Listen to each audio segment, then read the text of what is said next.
அழகான கிராமத்துல கணவன் மனைவி 2 பேர் வசிச்சு வந்தாங்க. அவங்களுக்கு அப்போதான் திருமணம் ஆச்சு. கணவனுக்கு சைவ உணவுகள் மட்டுமே பிடிக்கும். ஆனா மனைவிக்கு அசைவ உணவுகள் தான் அதிகமா பிடிக்கும். இது அவங்க 2 பேத்துக்குமே தெரிஞ்சுக்காது. என்னங்க, உங்களுக்கு என்ன பிடிக்கும்னு சொல்லுங்க, நான் நல்லா சமைச்சு வைக்கிறேன். முதல்ல என் கையால சாப்பிட போறீங்க, அதனால உங்களுக்கு என்ன பிடிக்குமோ அதை சொல்லுங்கங்க. நான் அது மாதிரி சமைச்சு வச்சா உங்களுக்கு பிடிக்கும்ல. இனிமேல் வாழ்க்கை ஃபுல்லா என் கையில தான் நீங்க சாப்பிடணும்.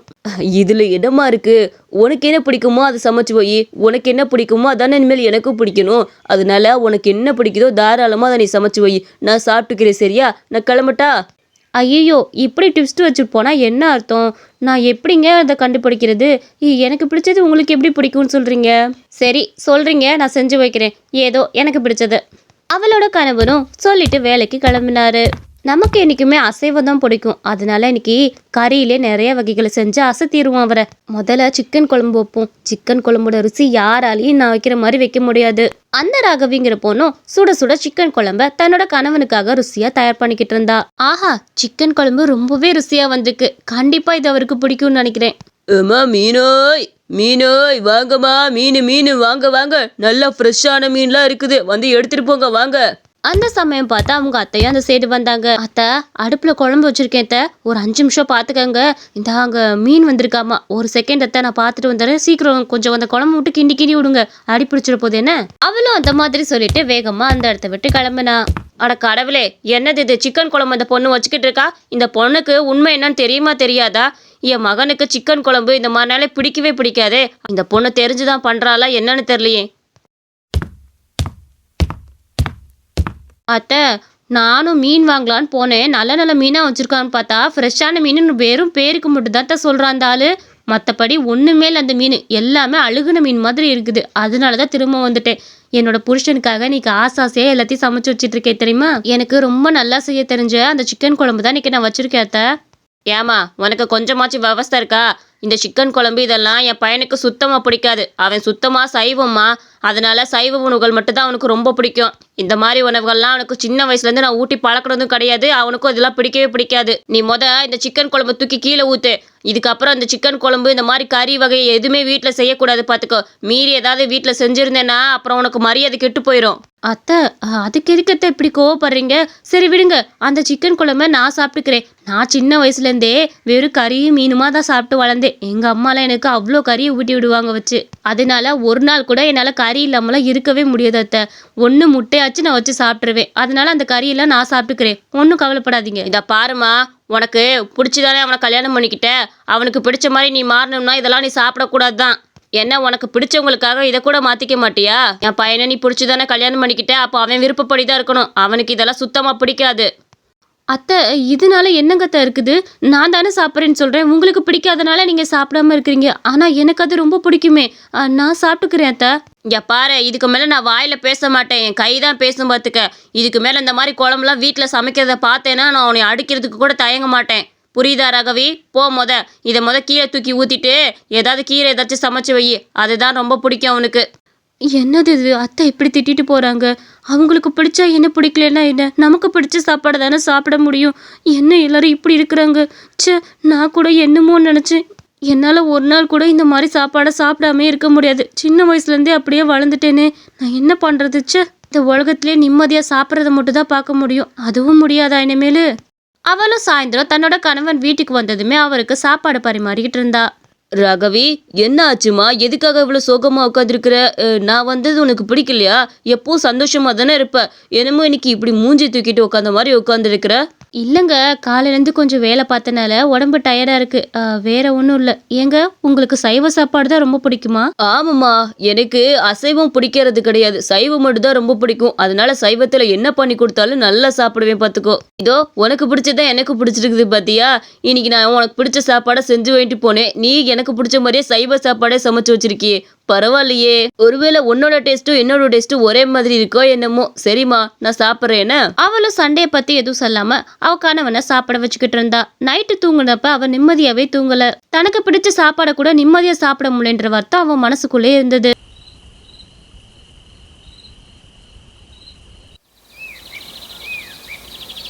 ஏ பாப்பா முட்டை வாங்கிக்கிறியா? முட்டை நல்ல நல்ல முட்டையா இருக்குது. 5 ரூபா ரேட்டுக்கு தான் பாப்பா தரேன். சீக்கிரம் வாங்கிக்க. முட்டை விலை ஏறிச்சுன்னா அப்புறம் வாங்கவே முடியாது பார்த்துக்க. 5 ரூபா தான் முட்டை தரட்டா?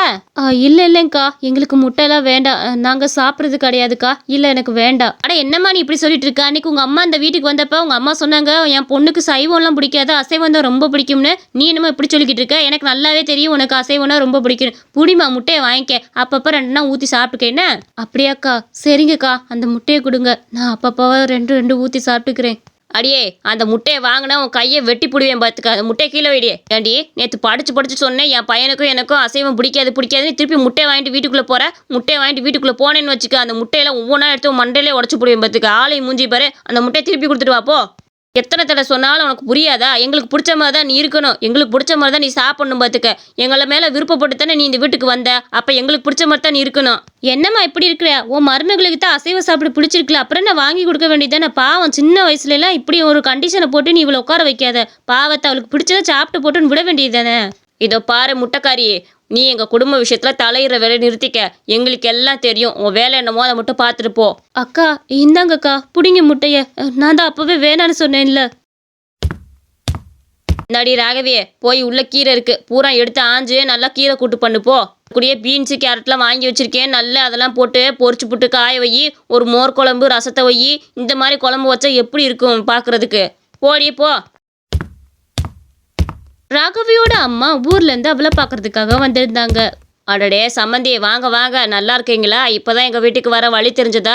என்ன சம்மந்தி, பொண்ணை கட்டி கொடுத்து 1 மாதம் பக்கத்தில் ஆக போகுது. நீங்கள் என்ன இப்போ பார்க்க வரீங்க? அவள் ஏங்கி போயிட மாட்டாள? வாரத்துக்கு ஒரு தடவையாக வந்து அவளை பார்த்துட்டு போக வேண்டியது தானே? ஆமாம் சம்மந்தி, நானும் என் பொண்ணை எப்படியாச்சும் பார்க்கணும்னு நினைக்கிது. வேலைப்பாடு பெரும்பாடாக இருக்குது. அங்கிட்டு வேலையை விட்டுவிட்டு வந்தால் வேலைக்கு வேணாம்னு சொல்லி போடுறாளுங்க. அதனால தான் வேலையை பார்த்துக்கிட்டு வந்துக்கிட்டு இருக்கேன் பார்த்துக்கங்க. எங்கள் சம்மந்தி ராகவி இருக்காளா? ராகவியை கூப்பிட்றீங்களா? ஏம்மா ராகவி, உங்கள் அம்மா உன்னை பார்க்க வந்திருக்காங்க பார்த்தியா? வடியா வா. அம்மா எப்படிம்மா இருக்கிற? என்னை பார்க்க இப்போதான் உனக்கு வழி தெரிஞ்சுதா? என்னம்மா இத்தனை நாள் என்னை பார்க்க வரல? என்ன ராகவி பண்ணுறது, நம்ம வேலை அப்படி இருக்குல்ல. என்ன கண்டு இப்படி இழைச்சி போயிட்டா? சரியாக சாப்பிட்றியா இல்லையா? நீ சரியாக சாப்பிட மாட்டே தெரியும் எனக்கு. அதனால தான் நான் என்ன பண்ணி வச்சுருக்கேன் தெரியுமா? பாரு, அம்மா உனக்கு நிறைய கருவாடு வகைகள்லாம் கொண்டு வந்திருக்கிறேன். மீன் வாங்கிட்டு வந்திருக்கிறேன். ஒரு வாரத்துக்கு தேவையான எல்லாமே வாங்கிட்டு வந்திருக்கிறேன். அது கூட உனக்கு பிடிச்ச நாட்டுக்கோழி குழம்பு, மட்டன் பொரியல் எல்லாமே கொண்டு வந்திருக்கிறேன். நல்லா ருசியாக உட்காந்து சாப்பிடுப்போ. இந்த பாருங்க சம்மந்தி, நீங்கள் பார்க்க வரதோட நிறுத்திக்கோங்க. அதை விட்டுட்டு இந்த கன்றாவதியெல்லாம் வீட்டுக்கு கொண்டு வராதிங்க, புரியுதா? இதெல்லாம் எங்களுக்கு சுத்தமாக பிடிக்காது. நாங்கள் சைவ சாப்பாடு தான் சாப்பிட்டு பழகி இருக்கிறோம். இந்த பொண்ணு அசைவ சாப்பாடு சாப்பிட்றானா இவளை கல்யாணம் பண்ணியே கொடுத்துருக்க கூடாது. நீங்கள் இவ எங்களை மாதிரி தான் இருக்கணும். அதனால இந்த சாப்பாடெலாம் வெளியே தூக்கி எறிஞ்சிட்டு வர சொல்லுங்க. எங்களுக்கு பிடிச்ச மாதிரி தான் சாப்பிடணும். அட என்னம்மா இது நியாயமாக இருக்குது? உங்களுக்கு பிடிச்ச சொத்தை தான் நீங்கள் திங்கிறீங்க, அவளுக்கு பிடிச்ச சொத்தை அவள் திங்கிறதுல என்னம்மா தப்பு இருக்குது? எல்லாத்துக்கும் வாய் வேறு தானே. ஏன் அவளுக்கு பிடிச்ச சாப்பாடை அவள் சாப்பிட்டு போட்டா? அவள் சின்ன வயசுலேருந்தே கறி காய் தின்னு வளர்ந்தவ. அதெல்லாம் பிடிக்க தான் செய்யும் அவளுக்கு. அதெல்லாம் உங்களுக்காக நிப்பாட்ட முடியாது இல்லைம்மா? நீங்கள் இந்த வார்த்தையை முன்னாடியே சொல்லியிருந்தீங்கன்னா நான் அதுக்கேற்ற மாதிரி பார்த்துருப்பேன் வேறு மாப்பிள்ளைய. எங்களுக்கு மட்டும் என்ன தெரியவா போது? இவன் இந்த மாதிரி தின்ற ஆளாக இருந்தால் நாங்கள் இவளை பொண்ணு பார்த்துருக்கவே மாட்டோம். வேறு பொண்ணை பார்த்து கட்டி வச்சுட்டு போயிருந்துருப்போம் பார்த்துக்கங்க. இந்தா இப்போ ஒன்றும் குறைச்சல் இல்லை. உன் பொண்ணை கூட்டிகிட்டு போனா கூட்டிகிட்டு போ. இந்த மாதிரி திங்கிறதுனா எங்கள் வீட்டுக்குள்ளெல்லாம் வரக்கூடாது பார்த்துக்க. ஏம்மா அவளுக்கு நகை நட்டு போட்டு கல்யாணம் பண்ணுறப்ப இவளை தான் நான் கல்யாணம் பண்ணணும், என் பயலுக்கு முடிக்கணும்னு துடிச்சிக்கிட்டு கிடந்தேன். இப்போ என்னமோ இப்படி சொல்லிக்கிட்டு இருக்க? இதாடியே என்ன நானும் பார்த்துக்கிட்டு இருக்கேன். வந்தது இந்த ஓவராக பேசிகிட்டு இருக்கும் போது உன் பொண்ணை கூட்டிகிட்டு வெளியே போ. இந்தமாரி இந்த சைடில் வரக்கூடாது. ஆளுகளை பாரு, 2 பேரும் என்ன ஓவராக பேசிக்கிட்டு இருக்கீங்க. வெளியே போக முடியும். அவங்க அம்மாவும் தன்னோட பொண்ணை கோச்சிக்கிட்டு அந்த இடத்த விட்டு கூட்டிகிட்டு போனாங்க. 2 பேர் வந்துட்டாளுங்க. நல்லா சட்டம் பேசுறதுக்கு. ஆளுகளை பாரு. அந்த பாட்டியும் நைட்டு வரைக்கும் அவங்க மகனுக்காக காத்திருந்தாங்க. எங்கம்மா ராகவி? இந்நேரம் நீங்க 2 பேரும் ஒன்னா தானே உட்காந்து பேசிட்டு இருப்பீங்க. அவ எங்க உள்ள இருக்காளா? ராகவி வெளியே வா, நான் வந்துட்டேன். ஏ பாடுறா, அவளை நான் வீட்டை விட்டு அடிச்சு துரத்திட்டேன். இங்க பெரிய பிரச்சனை ஆகி போச்சு. அவங்க ஆயி வந்தா நல்லா நாட்டுக்கோழி குழம்பா என்னென்னமோ விதவிதமாக வச்சு கொண்டு வந்தாடா. நான் சொல்லிட்டேன் இதெல்லாம் தூக்கிட்டு நீங்கள் வீட்டுக்குள்ளே வரக்கூடாதுன்னு சொல்லிட்டேன். அவள் அசைவ பெய்யறாமா, அசைவ சாப்பாடு மட்டும் தான் நிறையா சாப்பிடுவாளாமா. அதெல்லாம் இந்த வீட்டுக்கு சுத்தப்பட்டு வராதுன்னு அனுப்பிவிட்டேன். என்னம்மா இப்படி பண்ணிக்கிட்டு இருக்க? ஒரு சின்ன விஷயத்துக்காக போய் அவளை வீட்டை விட்டு தோத்தி இருக்கிற? உனக்கு கொஞ்சம் கூட அறிவு இருக்கா இல்லையாம்மா? இதெல்லாம் ஒரு சின்ன விஷயம், இதுக்காக போய் அவளை விரட்டி அனுப்புன? போறான் பாரு, நல்ல பொண்டாட்டி பாசம் ஒட்டிக்கிச்சு போல. அம்மாவை கூட மறந்துட்டு போறத பாரு. ராகவி வெளியே வா. ராகவி, ஏப்பா நீ எதுக்கு வந்திருக்கிற? என் பொண்ணு மனசு கஷ்டப்படுத்துகிற பத்தாதுன்னு அவளை திரும்பவும் கஷ்டப்படுத்த வந்திருக்கியாக்கும். அவளே பாவம் துடிச்சு உட்காந்துருக்குறா. இப்போ கொஞ்சமாச்சும் உங்களுக்கு மனசாச்சு இல்லையா? அவங்களுக்கு பிடிச்ச சொத்தை தானே அவங்க திங்க முடியும். சாப்பிட்றது ஒன்று தான் நிம்மதி கிடைக்கும், அது இப்படி நிம்மதி இல்லாமல் இருக்க முடியுமாப்பா? ஐயோ அத்தா, எனக்கு இதெல்லாம் தெரியவே தெரியாது. ராகவிக்கு அசைவம் பிடிக்கும்னு எனக்கு இப்போதான் தெரியும் அத்தை. எனக்கு இதெல்லாம் ஒரு பெரிய விஷயமே கிடையாது. என்கிட்ட சொல்லியிருந்தான் ராகவி, உனக்கு நானே எல்லாமே கொடுத்துருப்பேனே ராகவி. நீ ஏன் ஒரு வார்த்தை கூட என்கிட்ட சொல்லல? அம்மா அந்த மாதிரி இருந்தாங்கன்னு என்கிட்ட ஒரு வார்த்தை சொல்லியிருக்க வேண்டியதானே. உனக்கு பிடிச்ச சாப்பாடை கொடுக்காத அளவுக்கு நான் மோசக்காரனா போயிருவேனா சொல்லு? என்னங்க மன்னிச்சிருங்க, உங்ககிட்ட சொன்னா தேவையில்லாத சண்டை போறதா சொல்ல. அதுவும் அத்தை ஒரு வார்த்தை சொன்னாங்க, உனக்கு பிடிச்சவங்களுக்காக இதெல்லாம் மாத்திக்கிறதுல தப்பு கிடையாதுன்னு சொன்னாங்க. உனக்கு அவரை பிடிச்சுதானே கல்யாணம் பண்ணிக்கிட்ட, அப்ப அவருக்கு பிடிச்ச மாதிரிதான் இருக்கணும்னு சொன்னாங்க. அப்ப நான் அப்படி இதானே இருந்தாகணும். ராகவி, அதுக்காக உன்னோட சந்தோஷத்தை நீ இழக்கிறதுக்கும் நான் பண்ண மாட்டேன் ராகவி. நீ என் கூட கிளம்பு வா. அவனும் அவளை ஒரு கடைக்கு கூட்டிட்டு போய்கிட்டு இருந்தான். ராகவி, இங்க எல்லா அசைவமும் இருக்கும். உனக்கு என்ன சாப்பாடு பிடிக்குதோ அதை வாங்கி சாப்பிடு. இன்னைக்கு வயிறு முட்டை எவ்வளவு வேணுமோ வாங்கி சாப்பிடு. என்னங்க சொல்றீங்க, உண்மையாவா? நான் இன்னைக்கு எல்லாமே வாங்கி சாப்பிட்டுக்கலாமா? ஐயோ, எனக்கு ரொம்ப சந்தோஷமா இருக்குங்க. இன்னைக்குதான் நான் பிடிச்ச சாப்பாடை சாப்பிட போறேன்.